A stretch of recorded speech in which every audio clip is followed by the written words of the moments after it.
Hello दोस्तों, स्वागत है आप सभी का वैल्यू इन्वेस्टर यूट्यूब चैनल के ऊपर। बात करेंगे इस वीडियो में Indian railway finance corporation limited के ऊपर। आज है 1 फरवरी 2026 और आज के सेशन में रेलवे बजट का अनाउंसमेंट हुआ, यूनियन बजट का अनाउंसमेंट हुआ। अब बजट से पहले यहाँ पर एक्सपेक्टेशन थी कि भाई बजट के बाद यहाँ पर रेलवे शेयर परफॉर्म करेंगे, लेकिन आज के सेशन में आप देख सकते हो IRFC आपको 5.30% नीचे देखने को मिला। RVNL अगर आप देखोगे 4.23% आपको नीचे देखने को मिला और IRCTC आप देख सकते हो 1.88% आपको नीचे देखने को मिला। लेकिन दोस्तों बजट आ चुका है कमाल का। अब बजट अच्छा आया है तो क्या बजट के बाद 2026 का जो ये साल है इसमें चीज़ें आपको बदलती हुई देखने को मिल सकती है, यानी आपको यहाँ पर 2023 और 2024 वाली रैली आपको 2026 में रिपीट होती हुई देखने को मिल सकती है। इस वीडियो के अंदर बात करेंगे। सबसे पहले दोस्तों मैं आपको समझा देता हूँ कि बजट आया किस तरीके का है। तो आप देख सकते हो यहाँ पर बजट आया है 2.93 लाख करोड़ का। एक ये बजट है और एक आपका ओवरऑल बजट है 2,78,000 करोड़ का। अब इसमें डिफरेंस क्या है दोस्तों, 2,93,000 करोड़ में और 2.78 लाख करोड़ में डिफरेंस क्या है। देखिए ये जो बजट है ना, इसमें यहाँ पर सरकार 2,78,000 करोड़ देगी। उसके बाद जो बचा हुआ अमाउंट है, बचा हुआ अमाउंट कितना है कैलकुलेट करके बता देता हूँ। यहाँ पर हम कैलकुलेटर ओपन कर लेते हैं। यहाँ पर आप देख सकते हो बचा हुआ अमाउंट कितना है, हमारे पास है 2.93 लाख। अब इसको हम क्या करेंगे, इसको सिंपल सा माइनस करेंगे। एक्चुअल बजट कितना है 2.78 लाख करोड़। तो बचा हुआ जो 0.15 है, ये जो अमाउंट है ये दोस्तों आएगा रेलवे के इंटरनल सोर्स से, यानी रेलवे का जो इंटरनल सोर्स है, रेलवे की जो इनकम है वहाँ से थोड़ा पैसा लिया जाएगा, थोड़ा यहाँ पर बोरो किया जाएगा पैसा मार्केट से। इस तरीके से यहाँ पर टोटल बजट बनेगा 2,93,000 करोड़ का।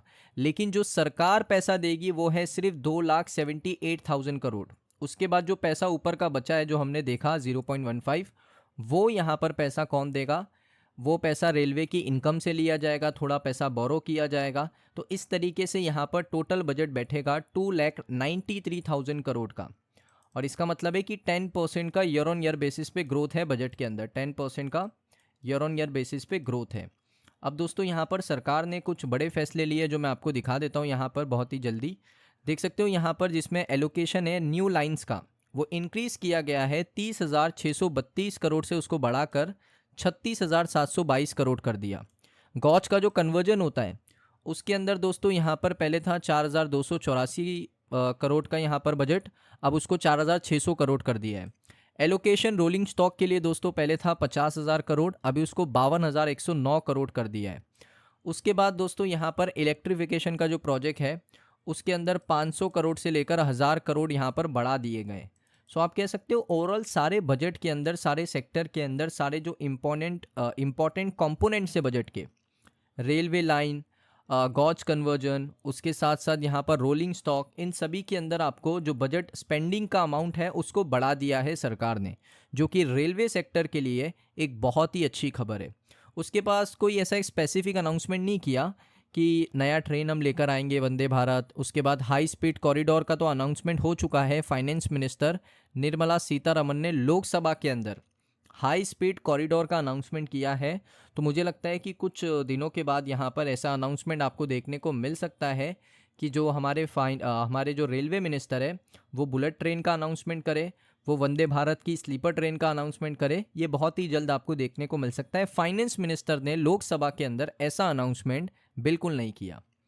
अब दोस्तों बजट 2026 हो या बजट 2023 हो, आप देख सकते हो यूनियन बजट 2023 के अंदर लगभग 430% रेलवे का शेयर ऊपर गया था। ये देखिए 33 रुपीज़ पे था यूनियन बजट 2023 से पहले, और उसके बाद देख सकते हो 175 गया। उसके बाद आया यूनियन बजट 2024, जिसमें आप देख सकते हो जो शेयर है IRFC का 14% डाउन था, 175 से 150 रुपये पर आ गया।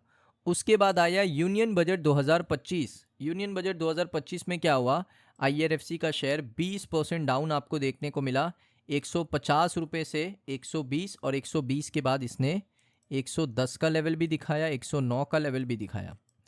तो यानी बजट की एक्सपेक्टेशन दोस्तों यहाँ पर क्या थी, हाई थी, लेकिन बजट यहाँ पर आया कितना, न्यूट्रल बजट। पिछली बार दोस्तों सबसे पहला सबसे जो बड़ा बजट आया था मैं आपको बता दूं 2023 के अंदर 2,40,000 करोड़ का। उसके बाद सेकेंड ईयर में बजट आया दोस्तों 2,52,000 करोड़ का, और 2025 में भी बजट आया 2,52,000 करोड़ का। तो बजट बिल्कुल फ्लैट था, एक्सपेक्टेशन हाई थी, और यहाँ पर क्या हुआ, रिजल्ट जो है वो एक्सपेक्टेशन के नीचे आया। लेकिन अभी दोस्तों जो एक्सपेक्टेशन थी वो कितनी थी, 2,77,000 करोड़ की। एक्चुअल बजट आया कितना, 2,78,000 करोड़ का। एक्सपेक्टेशन को मीट किया है, यानी मार्केट को कोई सरप्राइज यहाँ पर नहीं मिला है। अगर दोस्तों यहाँ पर ओवरऑल बजट जो है वो होता 3 लाख करोड़ का, और जो आपका यहाँ पर दूसरा बजट है जिसमें सरकार फंडिंग लेगा, सरकार खुद का पैसा डालेगा, उसमें जो इनकम करेगा उसमें से पैसा डालेगा, थोड़ा बोरो करेगा पैसा, अगर वो आता 3.5 लाख करोड़, तो आप कह सकते हो मार्केट को एक सरप्राइज मिलता। लेकिन ऐसा आपको देखने को नहीं मिला, इसी वजह से आप देख सकते हो शेयर यहाँ पर प्रेशर में काम किया है। अब क्या 2026 के अंदर आपको 2023-24 वाली जो रैली आई थी, 450% की रैली जो आई थी, वो आपको देखने को मिल सकती है। सो दोस्तों यहाँ पर इसको समझते हैं बिल्कुल आसान भाषा में। सबसे पहले आप देखिए, केपेक्स ने कोई सरप्राइज नहीं दिया, जो कैपिटल एक्सपेंडिचर है उसने यहाँ पर कोई सरप्राइज नहीं दिया मार्केट को। दूसरी चीज़ यहाँ पर मैं आपको बताऊं कि अभी बजट से एक्सपेक्टेशन ना काफ़ी बढ़ चुकी है। 2023 के समय पर क्या था कि भाई बजट से एक्सपेक्टेशन ही नहीं थी, क्योंकि उससे पहले बजट आता था 1.5 लाख करोड़, 1 लाख करोड़। तो 2023 एक चेंजिंग ईयर था इंडियन रेलवे के लिए, कि यहाँ से सरकार ने सोच लिया था कि हमें चीज़ों को बदलना है। तो वो साल दोस्तों पहला साल था जहाँ पर 2,40,000 करोड़ का बजट आया था। उससे पहले 1 लाख करोड़, 1.5 लाख करोड़ ऐसे बजट आते थे। तो वो पहली बार था कि 2,40,000 करोड़ का बजट आया। उसके बाद दोस्तों IRFC ऑलरेडी थोड़ा री रेट हो चुका है। 2023-24 का जो मेजर अपसाइड आ चुका है, अब वैल्यूएशन थोड़े कंफर्टेबल है, चीप नहीं है। अब यहाँ पर जो अर्निंग प्रूफ चाहिए, यानी कंपनी को बहुत ज़्यादा प्रॉफिट करना पड़ेगा अगर बड़ी रैली आनी चाहिए कंपनी के शेयर में। PSU स्टॉक अगर आप देखोगे थोड़े मैच्योर फेज में आ चुके हैं। PSU रैली का जो अग्रेसिव फेज था वो बिल्कुल निकल चुका है। अब सिलेक्टिव बाइंग होती है PSU के अंदर। और सबसे इंपॉर्टेंट लर्निंग क्या है कि स्टॉक बजट से नहीं, एक्सपेक्टेशन बदलने से चलता है। यानी एक्सपेक्टेशन अगर 2,70,000 करोड़ की है, तो बजट अगर आता है 3 लाख करोड़, 3.5 लाख करोड़, तो मार्केट को सरप्राइज मिलता है और मार्केट उसको रिएक्ट करता है। तो इस वजह से यहाँ पर आप कह सकते हो कि आपको उतनी ज़्यादा रैली आज के सेशन में देखने को नहीं मिली। तो अब क्या हो सकता है, देखिए मुझे ये लगता है 2023 जैसी रैली नहीं आएगी, बहुत कम चांस है। लेकिन एक स्टेडी परफॉर्मेंस बहुत ज़्यादा चांसेस हाई है, क्योंकि बजट बुरा नहीं है। अभी भी कह रहा हूँ बजट अच्छा है दोस्तों। 2,78,000 करोड़ हो जो कि ओवरऑल बजट है, और जो कैपेक्स है वो है 2,92,000 करोड़ का। आई थिंक इतना ही कैपेक्स है ना, कैसे ज़्यादा है। तो जो एक्सपेक्टेशन है उसके मुताबिक बजट आया है। तो मुझे लगता है यहाँ पर बजट अच्छा है, और इससे एक स्टेडी परफॉर्मेंस आपको देखने को मिलेगा, यानी धीरे धीरे IRFC यहाँ पर परफॉर्म करेगा। उसके बाद यहाँ पर इम्पॉर्टेंट चीज़ क्या है कि बजट अच्छा आया, अब Q4 का रिजल्ट अच्छा आना चाहिए, और रेट कट अगर हो गया, जो इंटरेस्ट रेट है वो अगर कट करती है सरकार, तो यहाँ से जो अपसाइड पोटेंशियल है वो बढ़ जाता है, अपसाइड की जो पॉसिबिलिटीज़ हैं वो बढ़ जाती है। तो इस वजह से यहाँ पर 2023 जैसा रैली बहुत कम चांस है, लेकिन एक अच्छा steady performance 20% return, 30% return expect कर सकते हो। अगर 15% भी रिटर्न दे रहा है साल में, बहुत अच्छी बात है, क्योंकि डिविडेंड भी कंपनी देती है ना, डिविडेंड से भी आप रिटर्न कवर कर सकते हो। आप देख सकते हो कंपनी आपको साल में ऑलमोस्ट 2 बार डिविडेंड देती है, 1 रुपये 5 पैसे का, 80 पैसे का। तो अगर साल में 2 रुपये का डिविडेंड भी आपको मिलता है, और अगर आपके पास अच्छे क्वांटिटी में शेयर हैं, तो डिविडेंड भी आपके रिटर्न को यहाँ पर कवर कर सकता है। तो एक्सपेक्टेशन ऐसी नहीं लगानी है कि 400% का रिटर्न मिलेगा, 500% का रिटर्न मिलेगा, वो लाइफ टाइम में 1 से 2 बार होता है।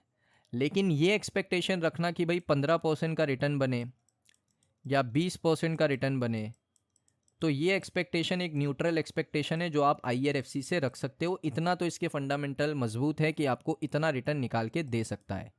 सो दोस्तों ये वीडियो आपको कैसा लगा कमेंट सेक्शन में बताइए। अगर अच्छा लगा हो वीडियो को लाइक करें। मिलता हूँ मैं आप सभी लोगों को नेक्स्ट वीडियो के अंदर।